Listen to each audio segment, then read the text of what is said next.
Supervive is a game with a lot of stuff happening throughout the game. This video is here to help you structure what you need to think about and how you can easily win more games. Hope you guys enjoy.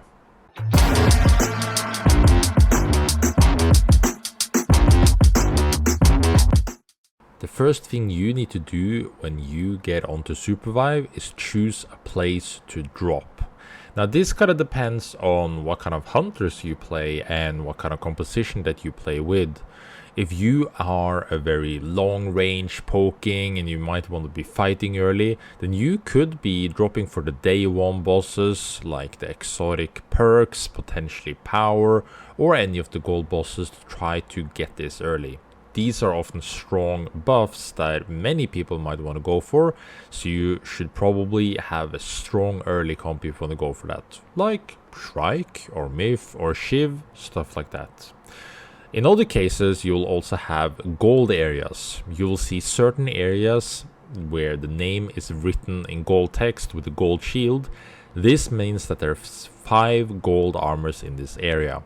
There will be 3 in chests all around, which you can open by standing on them, and 2 in the vault. This is a great area to get early armor, which will help you reduce the damage coming from abilities and attacks from enemies. And in the third case, maybe you just wanna drop an isolated, safe area to farm up, like for example, if you're Kingpin. I play Kingpin, I like to just drop alone, get my stuff because you want a power spike with your relics and your grips. But then comes part 2. When a lot of people drop with you, what should you do? Should you be splitting or should you stay together when there's people around you? This is my rule of thumb. If you are around people, the best thing you can do is split. The reason why this is good, depending of course also on how many people are around, is that by splitting up and taking camps, you'll get more value from XP. You'll get more value farming camps alone. But this will also be more risky because if enemies find you and you're split up, they might instantly want to engage on you.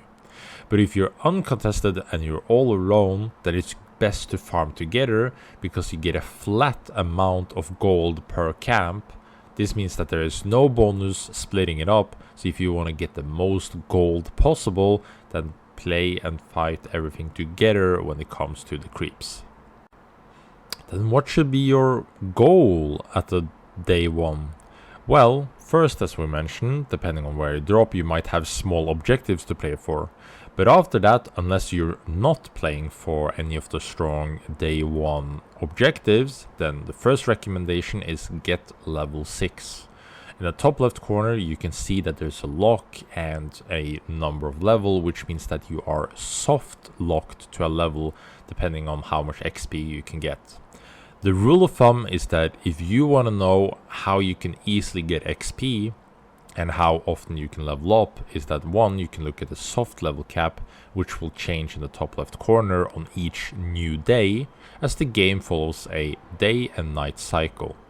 The other thing is if you look at the mobs that you kill, it will always have a level, which means that on day 1, for example, the day 1 bosses, they might be level 7, so they will give bonus XP. If you have taken a lot of basic camps, you've gotten level 6, but you also kill a day 1 boss, you might already get level 7.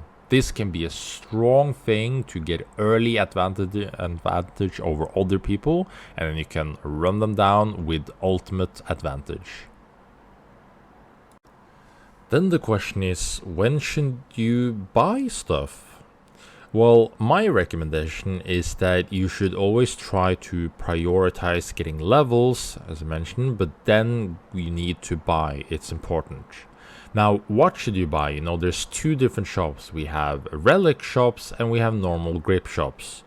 I recommend that you get to the relics first. The reason why so is because there's less relic shops available on the map. It's easier to get your grips and your kicks through base camps and other small shops which is scattered around the whole map. But relics are only on the forge areas, which is harder to get access to. That's why I always recommend saving up gold for relics, unless you have a hunter that really needs grips early. But you gotta remember that people might be playing around the relic shops and holding these areas because, you know, it can be a good cheesing angle. Then what is important to think about is the day and night cycles. On the first night, Ghost and Night 1 bosses will spawn. Now what is worth keeping in mind, as I mentioned, that each new day and night there will be creeps to be farmed to be able to get more level. But at night time, only in certain areas will there be spawning Ghost. Ghost will also always be one level higher than the previous day. So night 1, for example, there will be Ghost at level 7 that can give you a little spike. These ghosts will only spawn in Catacombs, Underrot, Hallows, Shards of Fate, and Vanegrove. So if you want to get an early little spike at the night to be able to get level 7 and maybe fight, then these are the areas you can get it. But then we also have night 1 bosses that spawn the objectives. This can be armor or this can be perk, limited to one perk in that boss, but can be also be very good spikes. This will have a timer on when they spawn a little bit later in the night, but you'll instantly know where on the map when it turns night, so keep watching your map for that information. Then we come back to daytime again. These are the most important timers to keep aware of. For each new day, the soft level cap will increase. This will mean that day 2 is level 9, day 3 is 11, day 4 is 13, and when you get to end the game, the first day of end game is level 15, and then there's no more creeps. But you will also have multiple nights, which will then be the objectives. These are also really important, where on night 2 soul bosses will spawn. If you kill the soul boss, this will give you 3 perks, 1 per teammate, which is really strong. On night 3 you will get a care package. This can be an exotic care package with a perk or a power or maybe something else. So look out for the care packages. They will spawn and on the map, and you'll have very little time to potentially pick them up, as a lot of people might want to run over to them. But you only need to stand on it to open it. Then you have night 4, which is the Lava Baron. This is the strongest boss and objective you can get in the game. There are 3 different Lava Barons. One that will give you a buff, aka through seeing the next zone, being able to see through walls and see further when you sneak, which is really good. Another boss, Gnarled Heart, will make it able to choose where the circle ends. You'll get a consumable which you can place out, and then the zone will start pulling to that area. And then you also have the Life Warden, which will automatically revive your teammates if you get the last hit of the Lava Baron, and it will spawn 2 life orbs, which means that you'll automatically start reviving yourself if you go to Wisp form, and it will spawn a revive beacon. Now what should you do between all of this farming and objectives and buying and stuff? One thing, of course, you could be fighting. But another very important thing is gather information. Throughout the map there are scanners, oracle scanners, where if you hit them you will see where everybody on the map is. Now of course there is a counter to this. There is a perk where you can be anti-scanner basically, where you can't be seen on the map. Also, small note that if you are sitting in a bush when somebody's using the scan, they won't see you on the map. So information is really important, because information will also help you to choose where can I fight. If I choose this fight, is there a lot of people around me? Is this an isolated fight where I think if we take this, nobody will come to third party? So information is always key. The other thing that is really important is circle position. make sure that you're always inside the circle. If you fall behind and the circle starts moving, you might then again fall behind on the other circles. And if people notice that you're outside or they are gathering information and see a team outside, they can choose to go inside the circle and then hold you out where they know that you will come in. Kind of like predicting your path. Now this was a lot of information, and it's kind of about what should you do when. So there's two things. If you are ahead, okay, also when do you know when you are ahead?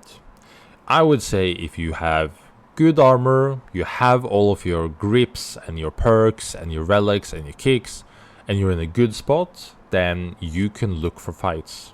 Now, where should you look for fights and when should you look for fights? You should always, number one, have your level cap, the soft level cap, and then make sure that you either rotate to play for a potential boss that you know will spawn either on night 1, 2, 3, or 4. Be ready for that. The rest of the time can be used for gathering information or looking for fights. Now, if you're strong, of course, you'll just need to win. It is a micro thing, being able to know your hunter. But if you have followed a lot of these steps, you have gotten your levels, you've gotten all your stuff, then you might already have a big advantage on teams that have forgotten to do a lot of this stuff, which will make fighting easier. But then what should you do when you are behind, and when do you know you're behind? Well, to know you're behind, if you haven't followed any of the earlier steps, you might be missing certain things. Maybe you haven't been able to get any objectives, or you haven't been able to find armor and upgrade, and you might be a little bit weaker, which means you might want to take things a little bit slower. This is where cheese comes in. What kind of hunters do you have? Do you maybe have a hook hunter that can look for catches to try to get one single target? Or maybe you hold around corners, wait for people to come and surprise them. This is where you need to be creative when you are behind. But know that every game is really winnable. You can always revive. You can always potentially use a most wanted if no beacon is nearby to kill and get everybody back up. There is always a solution. So be creative when you are behind. But don't be afraid to tell yourself that you're behind. You can't always be in the perfect state. Last note is basically win your fights. But then again, don't be afraid to run. If you are in fighting positions and maybe you lose a member, a lot of the time it is totally fine and totally maybe the best play to just run and get res. It is very easy to get res and get your teammate back up again. A lot of people lose their games over taking a fight with disadvantage or less members available. So don't be afraid to just run away. If somebody gets caught out and they instantly die, you should not be taking a fight 2v3. Get out and find a way to get your member back up and then look for new ways to try to fight. Running is good in a lot of cases. But then again, practice fighting. Don't be afraid to lose the games, to just practice getting better at fighting. Hope you guys enjoyed the video. If you did, make sure to like and subscribe and check out my other videos to learn more about the game. And I hope this will help you win more games, and I'll see you guys on the breach.